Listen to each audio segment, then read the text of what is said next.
What's good, everybody? Welcome back to the channel. Back again with another video for you guys. So about a week ago, I put out a video, or a short rather, with my frustration with the Rev5's dedicated stems and how I thought they were overrated. Do I really think that they're overrated? Of course not. I think it's cool that you can quickly access them right up top. The problem is, coming from other controllers, when you use the pads, you're able to do things like instrument breaks, vocal breaks, you know, the stuff like that, right? And the thing that I didn't like about the Rev5 was, though you could access the stems on the pads, you have to hit shift then save loop in order to get to the stems, right? And coming from the Rain 1 and even my Platinum FX or even my Rev 1, I can simply go into Serato settings and just replace it with the sampler.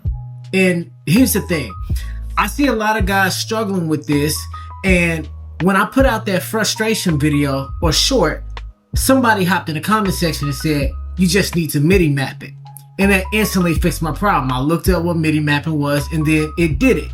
However, on the other hand, other people are just saying, dude, go into Serato and just replace the pad with the sampler. I forget exactly what that option is called. However, I'm about to pop it up on the screen. What you're gonna see is any other controller that you plug in that doesn't have a dedicated stems department, you're able to replace the sampler section, right? But the Rev5, that doesn't even exist. That option's not even there. And I'm guessing the reason why it's not there is because it already has a dedicated stems department. And like I said, the biggest frustration that I had was when I'm in the middle of a mix, since somebody did identify me as a stems mixer, I don't want to have to worry about hitting shift and save loop just to hurry up and drop the drums. That's a headache for me, especially coming from the Rain 1, right? So, with all that being said, I'm making this video because I want to put it all together and hopefully get better reach. The problem with the MIDI mapping conversation or the MIDI mapping phrase was, as a new DJ, I didn't know what that was. If I would have known what it was, then I would have known where to go. Just like other new DJs, you might not know the terminology for something. So I'm hoping I can reach a bigger audience with this video by changing the title to something that doesn't necessarily include the words MIDI mapping, because you're not going to be looking for it. So maybe something like, I don't know, how to access the stems on the Rev5 without hitting shift save loop. It'll be a lot more condensed than that. But anyways, I'm going to pick up this camera and I'm going to show you exactly how you can make this happen. And you can replace it with the sampler pad, the roll pad, the save loop pad, any pad anywhere on this controller. I'm going to show you exactly how you can do this in Serato. Anywhere else, I don't know. I'm sorry. Hey, this is what it is, okay? Alright, boom. So here we are into the nitty gritty of it, guys. I'm in my bedroom setup that you guys saw me put together. Hopefully you saw that video. If you didn't, check it out. Maybe I'll link it in the description, right? But anyways, that's not why you clicked on this video. Let's get right into it. This is how you go about making your sampler pad your dedicated stems pad without having to hit shift save loop, right? All right, so first things first, you want your controller plugged in. Simple, easy, right? And then what you want to do is you want to hop over here to your actual Serato. You want to come right here to the settings little notch, whatever. You want to come there, right? And as you see, that option that I told you guys earlier, it's not there. That's okay. What you want to do is you want to come right here to MIDI. It's the second to last thing. You want to click that, right? And then you're going to see the device that you have pop up right here. Mine's going to say DDJ-Rev5. You're going to click that. And then what you want to do is you want to then check this box right next to it that says allow Serato hardware remapping. Then you're going to get that checked. And then you can actually hop right on out. And then what you want to do is you want to come over here to the top. You want to come to MIDI right there. You want to click that. And then the next thing you want to do is determine where on your controller you want your pads to be, where you want it to be rerouted. I just decided to go ahead and do mine on the sampler. So then what you want to do is you want to click sampler. You do it on one side and then you want to just come on right over here and click it again, right? Now, you're going to be up here, and the next thing you want to do is you want to come right here to this second one, the little stems one. Not this top blue one right here, but the one right under it, that represents the stems. Now mine are already complete. They're already done because I've already mapped it. It doesn't matter, just follow me. I'm gonna show you. So you wanna do it on that side, and then you wanna come on over here, and you wanna do the exact same thing on this side. And then you literally just click it. This little thing is gonna come up, this little prompt saying press or move the MIDI controller. Press or move the MIDI control you wish to assign. Then what you're gonna do after you click that top one, you're gonna come right here to your sample pad and you're gonna click this top one.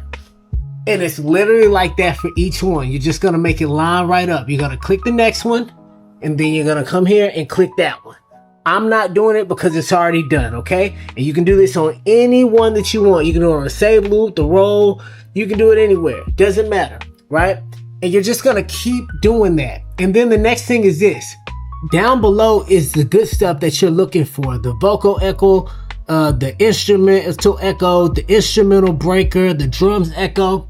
You're literally gonna do the same thing. You're gonna tap it and assign it to the bottom one. That's literally it.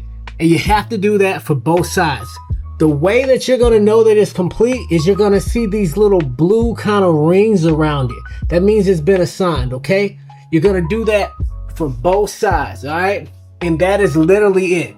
After you get done with that, you're then just gonna go ahead and click out of this MIDI and it should work. You should be able to bounce back and forth. I'll go ahead and select the track. Let's see, boom, yeah. You should go ahead, you have your hot cues and then your sampler and then boom, there it is. Look at that. Everything going down till it's nothing. The only thing that I don't like, or it's really not a big deal, but I kind of wish that I could make these pads maybe a different color or maybe a little bit brighter, just because, you know, it coming from different controllers, it usually kind of looks a little bit different. Like if I was to hit that, it would usually turn like yellow coming from the Rain 1 and you would just kind of know. But I mean, it doesn't really matter. That's just a little preference thing. At the end of the day, this is a lot easier bouncing through, just hitting sample, dropping drums and doing whatever. And then also real quick before I get off this thing, you can also, if you wanted to, let's just say that you don't want to go through all that, right? Here's the cool thing too. This is just the second thing.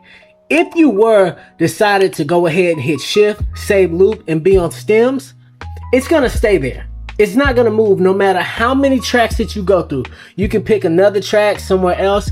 It's always gonna be on the stems.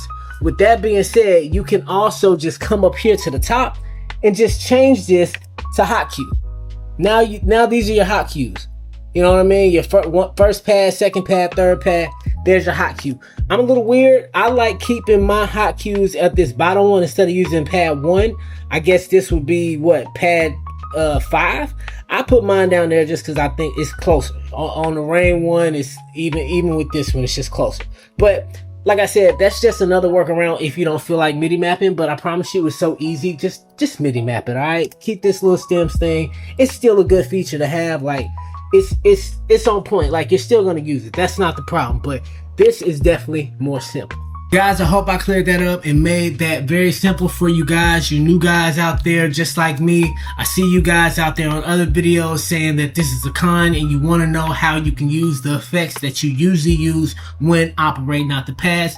This is the fix to it. This will get you right. I've looked in the DDJ utility, all that stuff. I haven't seen this to be done anywhere else. This is the #1 way. This is the only way. And I guess, like I told you, I'm new.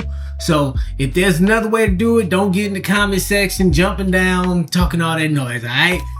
I just know this way works for certain. It's been like this for a week and I ain't had to worry about redoing nothing. So this is the job done for you, all right?